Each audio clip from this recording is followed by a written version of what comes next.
Assalomu alaykum hurmatli vatandoshlar va odatdagi yangiliklarimizni boshlaymiz. Boshlashdan oldin katta iltimos, meni ko'rayotgan bo'lsangiz, podpiskani bosinglar.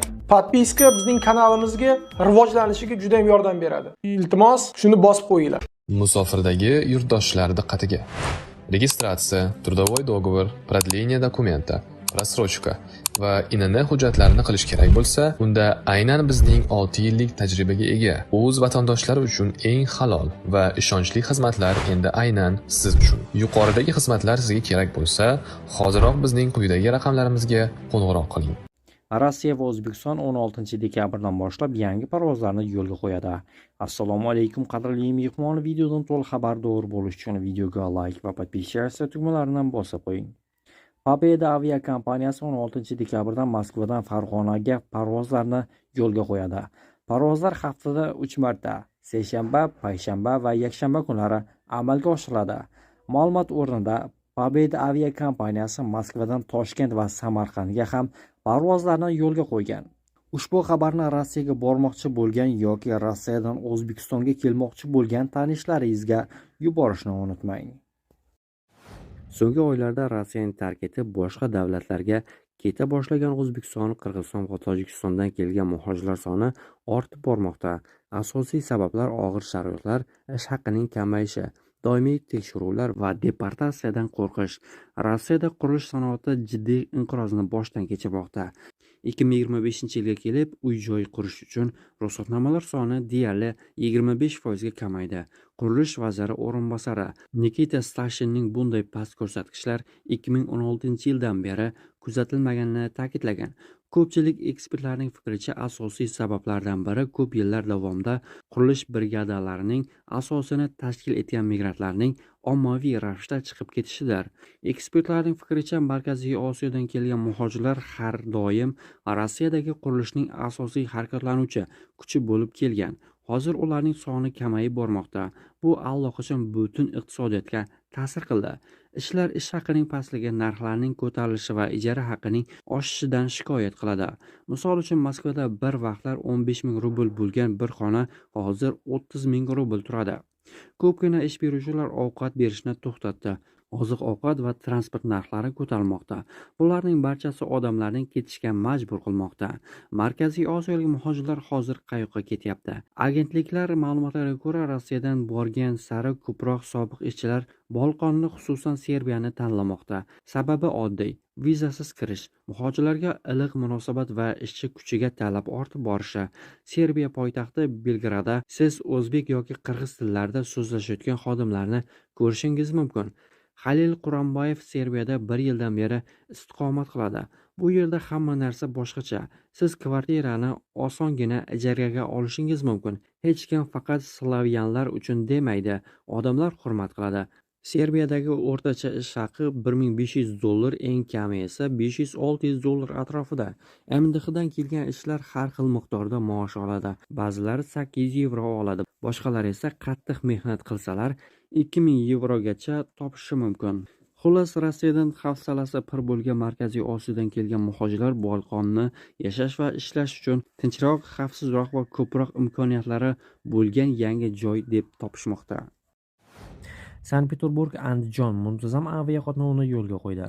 O'zbekiston Airways aviakompaniyasi Andijon-Sankt-Peterburg-Andijon yo'nalishi bo'yicha muntazam reyslarni yo'lga qo'ymoqda. Parvozlar haftasiga 2 marta, dushanba va chorshanba kunlari amalga oshiriladi. Pulkovo aeroportidan aviakompaniya shuningdek Toshkent, Samarqand, Buxoro, Namangan va O'zbekistonning boshqa shaharlariga muntazam reyslarni amalga oshiradi. O'zbekiston migratsiya bo'yicha Rossiyaga takliflar berdi. Rossiyaning O'zbekistondagi elchisi bilan uchrashuvda berilgan taklif. Rossiya korxonalarida tashkiliy va qonuniy tartibda ishlash istagida bo'lgan nomzodlar uchun migratsiyagacha bo'lgan jarayonlarni O'zbekiston hududida tashkil qilish, ya'ni tibbiy ko'rikdan o'tish, sertifikat olish. Tomonlar migratsiyadagi muammolarni ikki davlat qonunchiligidan kelib chiqqan holda qaytib ko'rib chiqishga kelishib olishdi. Ushbu xabarni barcha yaqinlaringizga yetkazishni unutmang. Xavfsizlik kengashi yig'ilishida rais o'rinbosari Dmitriy Medvedev migrantlar jamiyatda keskinlikni keltirib chiqarayotgani va ishlash muddati tugagan muhojirlar tezda mamlakatni tark etishlari kerakligi haqida gapirdi. Siyosatchi migrantlarning Rossiyada bo'lishi ularning mehnat shartnomalari bilan qat'iy tartibga solinishi kerakligini, aks holda migratsiya masalasida dushman kuchlar foydalanishi haqida iddao qilgan. Noqonuniy migratsiya bu sohada faol faoliyat yuritayotgan dushman kuchlar, terroristik va ekstremistik tashkilotlar uchun juda foydali, dedi Medvedev keskin ohangda. Rossiya prezidenti Vladimir Putin ham mamlakatning demografiya va yangi migratsiya siyosati haqida gapirib, aholining tabiiy o'sishini ko'paytirish, unga targ'ib qilish haqida gapirgan edi.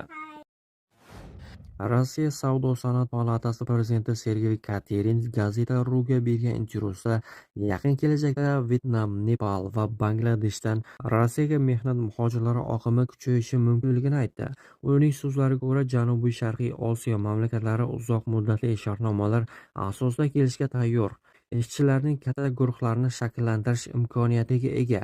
Shu bilan birga Katerinning ta'kidlashicha, chet el ishchi kuchiga haddan tashqari ishonish, avtomatlashtirish va samaradorlikni oshirishni sekinlashtirishi mumkin. Mutaxassis Hindistonda migratsiyaning kuchayishi Rossiyada xususan qurilish va restoran, xizmat ko'rsatish sohasida, chakana savdo va tozalash kompaniyalarida ishchi kuchi yetishmasligi bilan bog'ladi. Korxonalar uchun bu ishchi kuchi yetishmovchiligini to'ldirish va buyurtmalarni o'z vaqtida bajarish, ishchilar uchun esa pul ishlash imkoniyatini taqdim etadi. Rossiyada daromadlar migrantlar kelayotgan mamlakatlarga qaraganda taxminan 1,5 baravar yuqori. Katerin 2026-yilda Hindistonda migratsiya o'sishini bashorat qilmoqda. Rossiya MDH davlatlaridan O'zbekiston, Tojikiston va Qirg'izistondan kelgan ishchi kuchiga tayanishda davom etadi. Biroq ekspert ta'kidlaganidek, bu mamlakatlarning resurslari cheklangan. Turkiya va Yaqin Sharq ishchi kuchi uchun raqobat qilmoqda. 2025-yilda Rossiyaga hindistonlik mehnat muhojirlari oqimi o'tgan yilga nisbatan qariyb 25% ga o'sdi. Qurilish va xizmat ko'rsatish sohasida hindlarning o'rtacha ish haqi Hindistondan 60% yuqori. Ishchi kuchining keskin taqchilligi sababli ular uchun jami 234,9 nafar kvotadan 71,8 ming kishilik kvota ajratildi. O'zbekiston Respublikasining Rossiya Federatsiyasida joylashgan konsullik mas'ullari faoliyati davomida O'zbekiston fuqarolari tomonidan konsullik muassasalariga qalbaki hujjatlar taqdim etish holatlari kuzatilmoqda. Shu sababli O'zbekiston Tashqi ishlar vazirligi ushbu mamlakatdagi o'zbekistonliklarga ogohlantirish bilan chiqdi. Mavjud ma'lumotlarga ko'ra, O'zbekiston va boshqa davlatlarning turli xil qalbaki hujjatlarini tayyorlab berish xizmatlarini taklif qiluvchi e'lonlar Telegram mobil ilovasida, virtual guruh va kanallarda keng tarqalmoqda.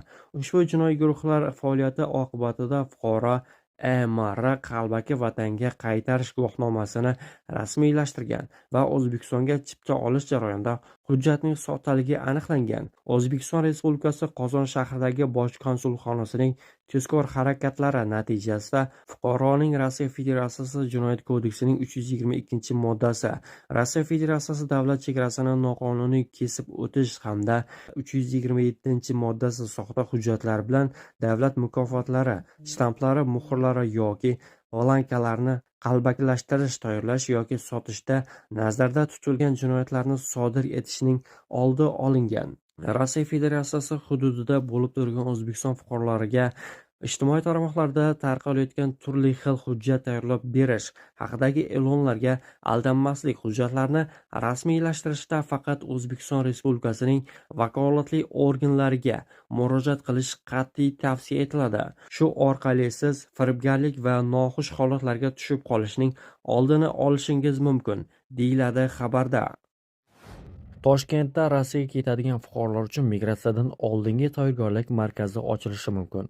Migratsiya agentligi direktori Bekzod Musayevga ko'ra, O'zbekiston bu taklifni Rossiyaga taqdim etgan. Markazda muhojirlar uchun bir qator xizmatlar ko'rsatilishi rejalashtirilgan. Dastiloskopiya, fotosuratga olish, kirishi taqiqlanganligini tekshirish va sug'urta rasmiylashtirish. Shu bilan birga u yerda faqat hujjatlar emas, balki ishga chiqishdan oldingi tayyorgarlik ham amalga oshiriladi. Rossiya aloqa axborot texnologiyalari va ommaviy kommunikatsiyalar sohasidagi nazorat federal xizmati WhatsApp va Telegram messenjerlarining ishini qisman cheklash choralarini ko'rmoqda. Bu haqda idoraga tayanib RBK xabar berdi. Nashrning yozishicha, mazkur messenjerlar firibgarlik, tovlamanchilik, shuningdek Rossiya fuqarolarini diversiya va terrorchilik faoliyatiga jalb etish uchun asosiy vositaga aylangan. Bu haqda idora huquqni muhofaza qiluvchi organlar ma'lumotlari hamda fuqarolarning shikoyatlariga tayanib bildirgan. Messenjer egalari tomonidan shikoyatlarga qarshi choralar ko'rish haqidagi ko'plab talablar e'tiborsiz qoldirilgan. Shu sababli huquqni muhofaza qiluvchi organlar materiallarga asosan xorijiy messenjerlarning ishini qisman cheklash choralari ko'rilmoqda, deyiladi Roskopnadzor xabarida. Qayd etilishicha, 21 oktyabr kuni Rossiyaning janubiy hududlarida Krasnodar o'lkasi, Adegiya, Rostov va Astraxan viloyatlari hamda Stavropol o'lkasida Telegram va WhatsApp ishlashida uzilishlar kuzatilganligi haqida ko'plab shikoyatlar tushgan.